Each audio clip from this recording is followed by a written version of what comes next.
Hello everyone, we're going to go over selection tools in Photoshop CS6. This is what I'm using, and it's the same in the other versions.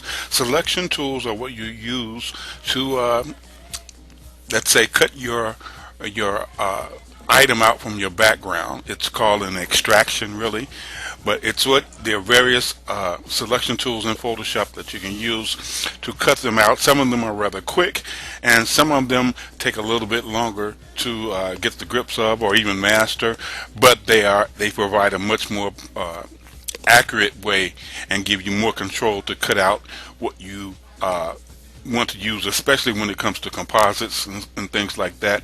And you don't want it to look sloppy. You don't want the edges to look sloppy. So it's best to, I'll go over a few and then you can practice them.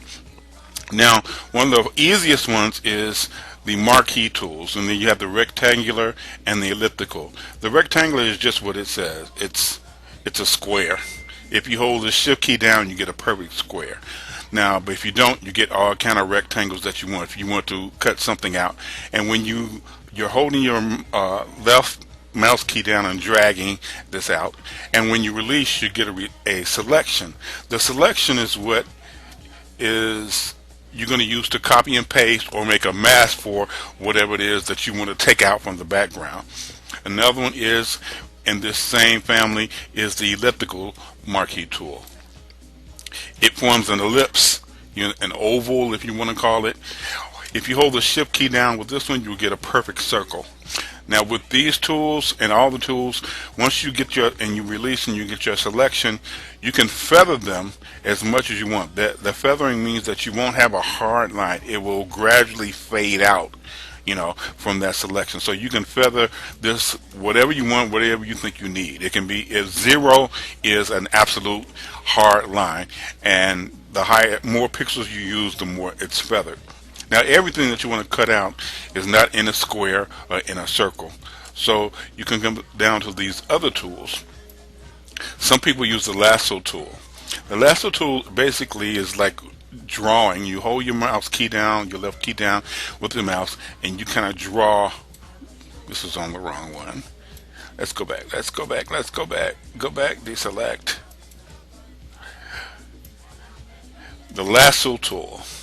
That's the top one of these three in my selections over here.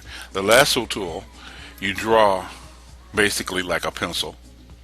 And whatever you draw, that's what your selection will be. When you get back to your beginning point, you release, and that's your selection. You can copy and paste that or make a mask.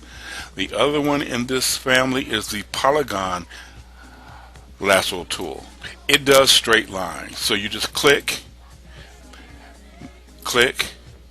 make a straight line, make a straight line, make a straight line, make a straight line, come back to the end, and you see you get a little circle next there when you're at the beginning point. When you click that final time, that becomes your selection. And like before, the marquee tools, you can feather these. The other one is one that helps when you have something of contrast. It looks for the contrast. It's the magnetic lasso tool.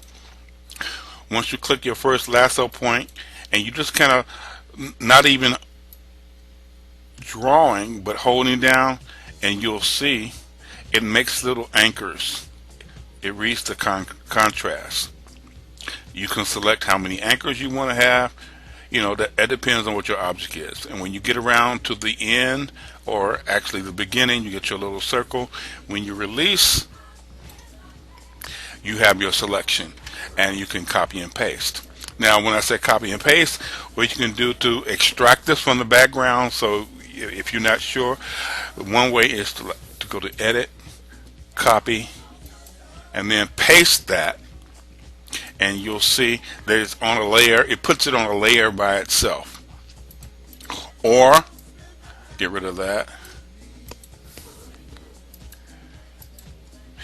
With your selection, and what I prefer to do is to make a mask. So with your item selected, down here where it says add layer mask, click that. In a layer mask, what is white is showing through, and what is black is not showing through. And the reason you can do it's preferable to do a layer mask instead of deleting or using the eraser tool over here. With the layer mask tool, you can undo your mistakes, or you can get a little bit closer if you miss something. So in this instance, let's say I paint, and this is how you do the layer mask. You paint with black, and it shows through. So if I mess up here, I haven't messed up my square. All I gotta do is change my colors back to white with the brush, and I can undo what I did. That's the great thing. When you're cutting people out, make a mask out of them. Don't delete the side, because you can always undo your mistakes if you want to. Now, everything isn't always. Finally, there's the pen tool. The pen tool is a little harder to learn. It's not hard. It's just a little bit harder to learn. But it gives you the most control and the most accuracy, especially when you're trying to cut out something really intricate. So here's the pen tool. You'll see you have the pen tool, the add anchor point. You can add anchor point. Delete anchor point. You can delete anchor points if you want. And this is convert tool. You use to convert some of the anchor points to things when you want to move them. So let me use the pen tool first. Let's just start at the point here, the obvious point. I'm going to click here to make an anchor point. This is a straight line, so I don't have to worry about curving right now. So click here to make an anchor point. Another straight line. Click here to make an anchor point. But now I've got this curve, so how do I get it to curve? With the pen tool, you drag. So I'm going to give me some more room here. I'm going to click here. And you see it just made a straight beeline to that point, but I want it to curve.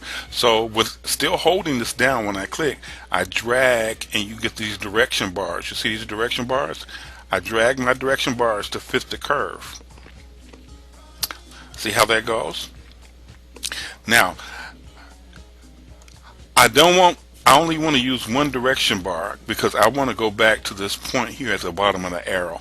You want your direction bars to go in the direction of where the curves are going to go. So if I hold my Alt key down and grab this direction bar and just pull it this way towards where this is, release.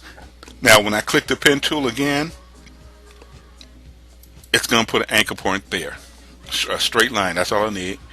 Another straight line anchor point here, and now I want to do this curve. I want to do the same thing again.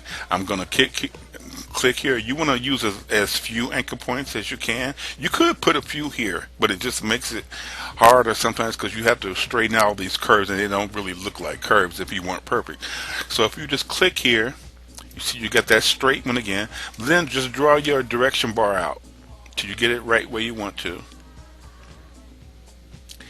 Now I want to go to the top of this arrowhead, so I hold my Alt key down and I grab this single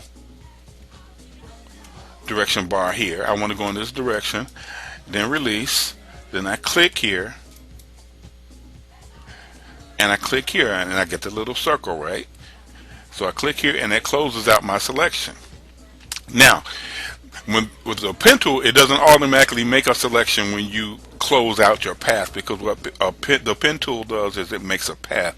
You can stroke those lines. That means you can put a color on those lines, or you can fill within this. But what I want to do is just make the selection, because I want to take this arrow off this white background. So if I right click and I say make selection, and I'm not going to feather this, I want to have a hard edge. If I started putting pixels in here, 5, 10, 15 pixels, it will make the edge really soft. I want 0 pixels because I want a hard edge, and I want it to make a new selection. And what that means is it's going to make the selection like that. Now, as before, I said before, you can copy and then paste, but I'm going to do my favorite and really the best thing to do. I'm just going to add a layer mask. Click my icon, and there's I hit this bottom layer so you can see, and here's my arrow here, and here's my layer mask right here again. You can see. Remember, black hides the white.